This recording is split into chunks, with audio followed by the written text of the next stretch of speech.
mujudake ana ing musa basa iki. Iki nom-noman Pandhawa sing pantes didelok lan didama-dama digadang-gadang dening para leluhur. Banjur kepriye carane dianggone bisa ngatonake bekti iki? Ngene Kakang.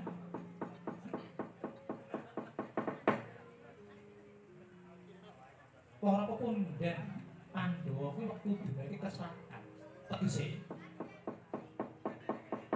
kamulyane kabanjut dening para Kurawa.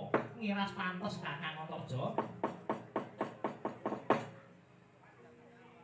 Ayo besok dhewe minangka nom-noman kudu bisa balekake kamulyaning para pepundhen-pepundhene dhewe. Aku ngerti. Kuwi mesti mbok arake ana ing para kula pancen bener.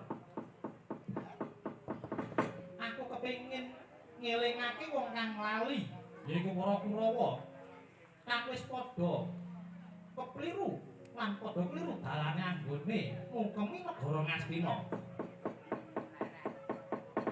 Yen mangkono dadi kowe tegese arep ngamuk ning negara Ngastina, aku ora ngamuk Kakang. Mung aku kepengin njaluk baline kamulyane pepundhenku. Ayo, Kakang Antarja, Kakang Gatotkaca, Kakang Antasena. Yen kepengin langsar rujuk lawan apa kang dadi tekadku enggal-enggal. Ayo praktone negara Ngastina dirembuk secara kanthi api yen ora oleh. Ayo, kembuk kepriye carane? Ayo melu aku ki melu ndi. Ayo melu ndi.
Satyawati Dasa Purwa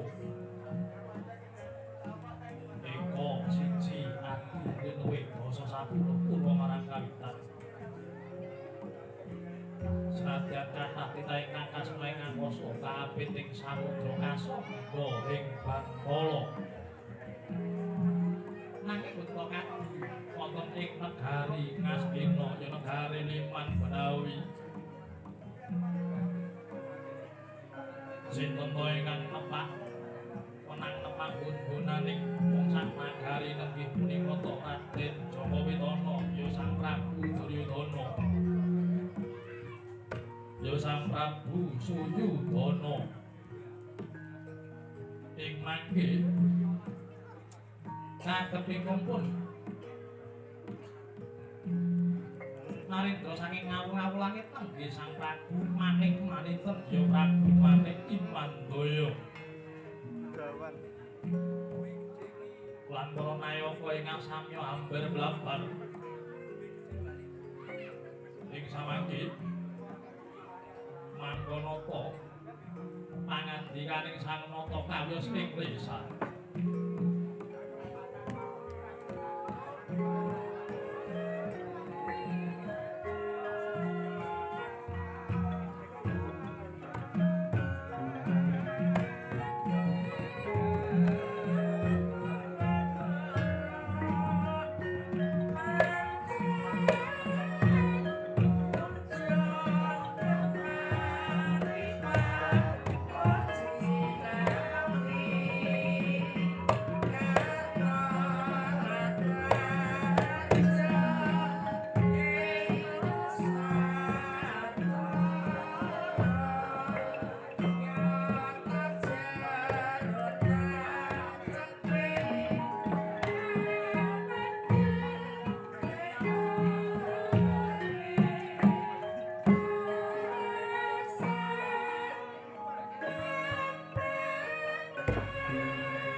ingkang halengga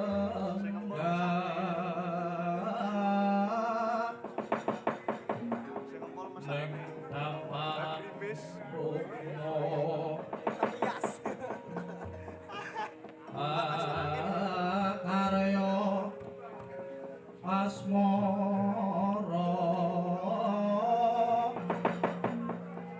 ana wong sekoto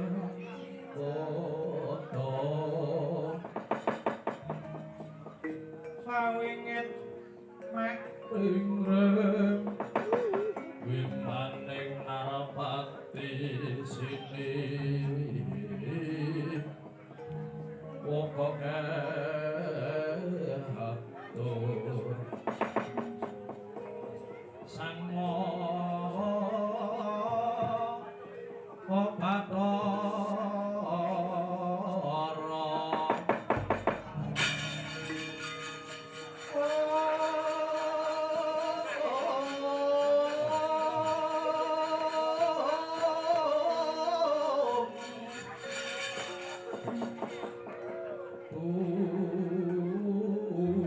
umurun ing mandono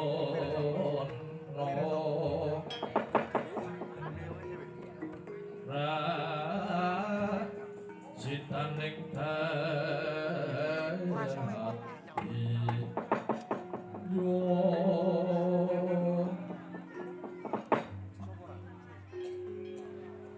Hyang Susmo Naukas Mayungana panggesanipun sumrambah kawula negara ing Astina Dun mangke Boyai Kyai Prabu ing ngau-ngau langit Nggih Kyai Prabu Manik marinten inggih Kyai Prabu Manik Mandaya Dere sawetawis kang rawuh ngadika Kyai Prabu Manik marinten boten kantun ing pun raka ngaturaken pambagya para prapi mawantu kunjuk ing sandhap padha Padiboyai Kyai Prabu ing Manik marinten inggih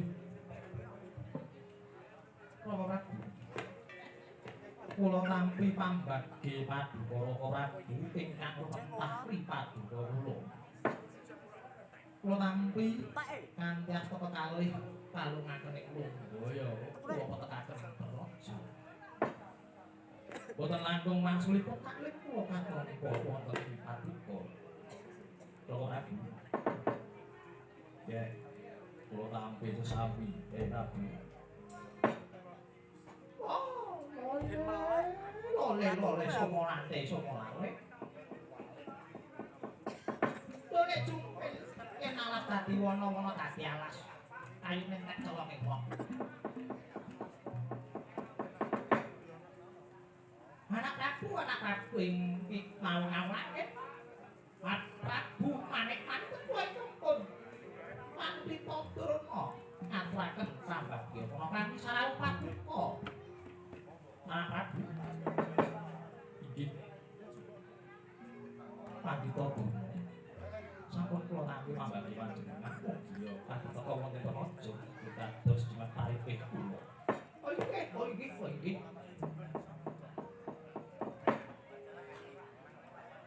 Anak Prabu kula ingkang pun ati sangguni ngaturaken pambagya kana kawi sarau Paduka sinuwun Sinun Prabu Manik maninten iki mau pati sangguni kula nampi pambagya panjenengan Raja lampah kula mau pati sangguni inggih syukur kula nuwun Kyai Prabu Prabu Ngastina kula ingkang pun Kyai Prabu Manik maninten tebih anggen kula marak nadyan para wonten ing ngarsa Paduka daya-daya kula namung badhe mirengaken punapa ingkang dados posing gati anggen kula kadhawuhan sowan wonten ing negari Ngastina punika Kyai Prabu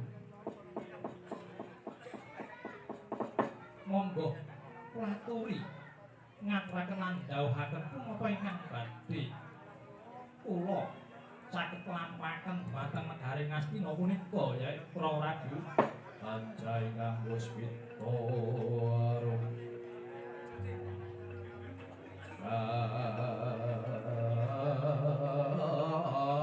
sliring sami krana amrih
sawangge badhe kula aturaken punapa ingkang dados posing ati asiwakan punika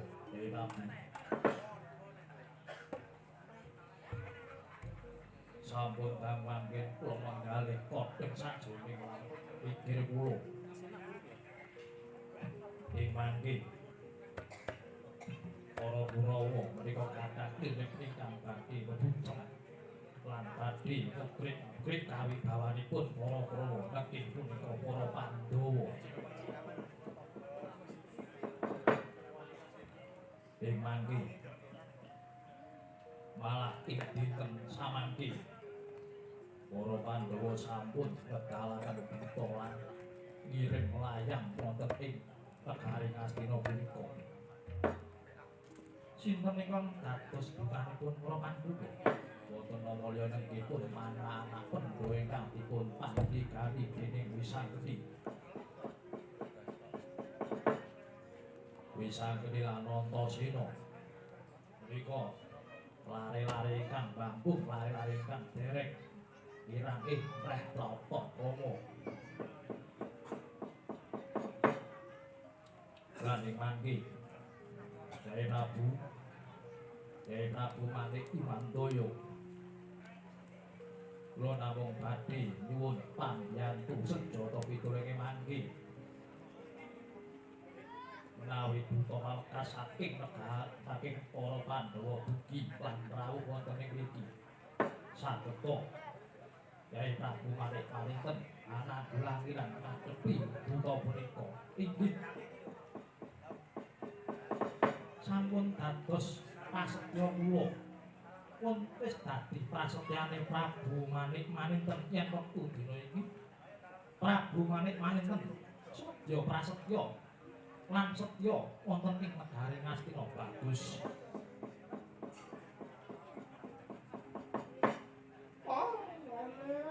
lole Kyai Prabu anak Prabu Manik Maninten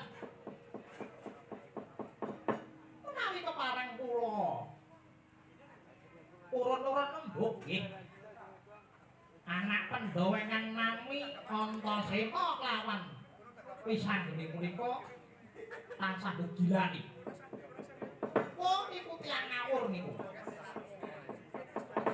mila sakmenika kula namung weling manjengandika anak Prabu kedah ngantos-atos mangaing ngadepi Wisanggeni dalah Antasena sampun Pandita Durna. Ampun gadhahi rasa was-was kuwatos. Kula sampun cepat jagang lebet benteng ingkang kandel menawi mangke samangke Antasena Dlawi saged rusak sawramu wonten ing negari Ngastina punika. Lagi cawawan sabda Sri Ngastina Maha Prabu Sang Nata Prabu Duryudana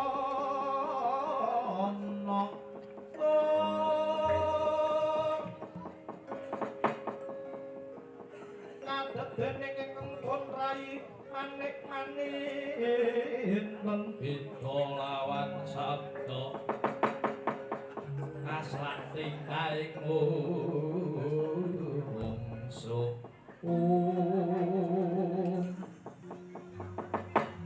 wau to kowe mangkon dereng dangu ngenyo samya imbal wacana ketadak geger Jawi sinten kowe ingkang miyak wonten seping swasana nenggih sapunika satriya saking Margadana nenggih sang Raden Wisanggeni candrane minggah pendapi derajat-derajat pindha kadhate sampun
Jinegjar satriya ing Argatahana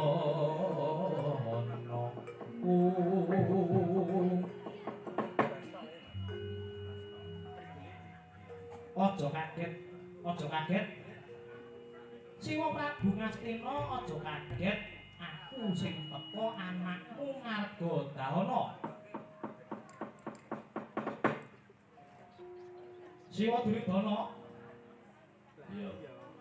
Bisa ngerti.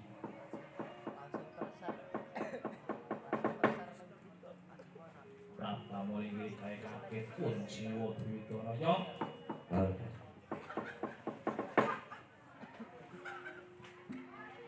Ya, Siwa Duryudana.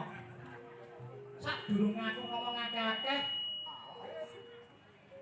Sembah bektiku katur ya, Wak. Ya. Sembah wis tak tampa. Simbah Durna. Simbah Durna. Oh, iya bisa ngene piye bisa ngene. Bektiku katur ya Simbah. Ya. Sembah iku wis tak tampa. Pengestunipun Bapak ya, Ger. Ya. Tak petek wonten ing mestaka dados jimatku ya, Mbah. Ya. Tangan apa sih, Pak? Iya. Ora ngerti bukti, rasa. Wis lek nang gage butuh kaya apa, tak ngomong apa tak des ngono lho iki. Ya.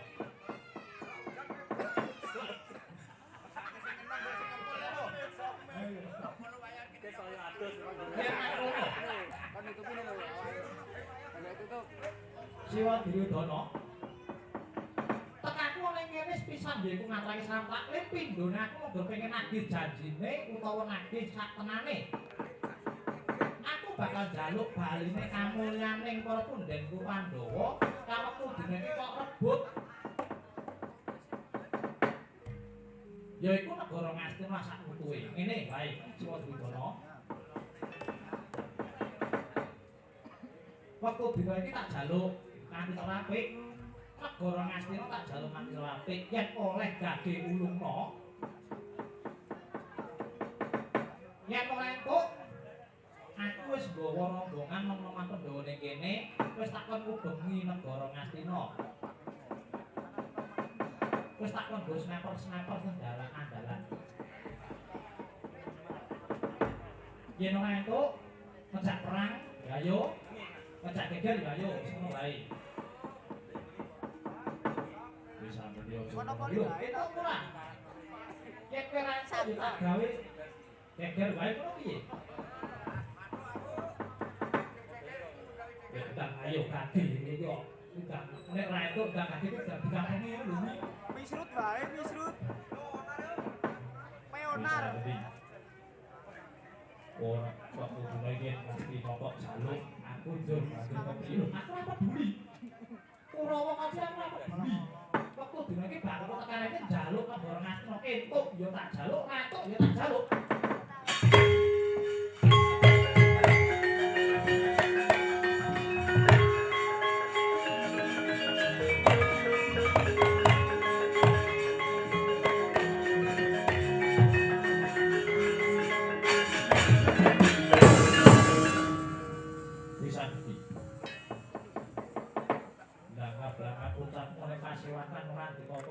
Lho, lha kowe sapa?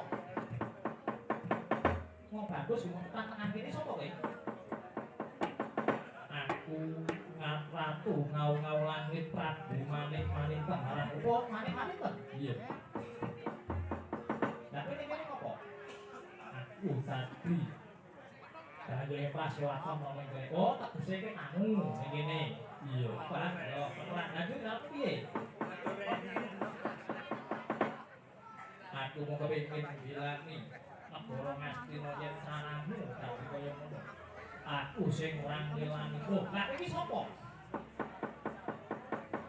Kowe iki kadang iku lawa ibu, sedulur ya dudu. Kok ngarep bilani iki ketemu pirang perkara?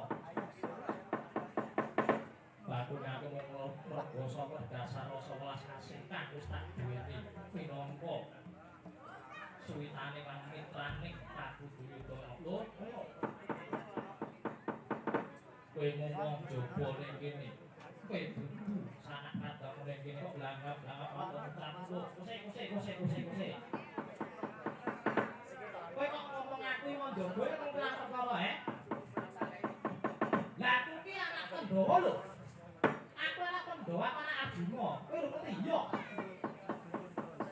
Lah kok kowe ngene mau jaba lah dapurmu iki mau jaba lho, Pak. Dapurmu mau jaba kan pemalangan ngene kene karo piye,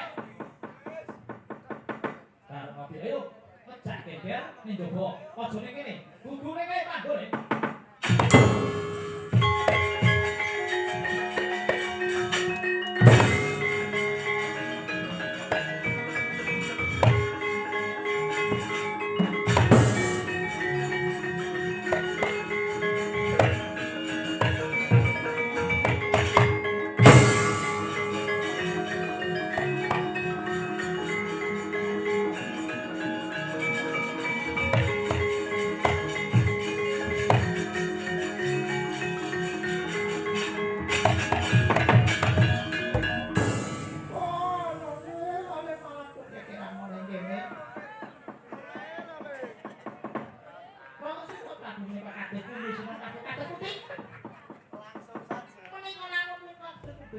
langsung saja 100.000.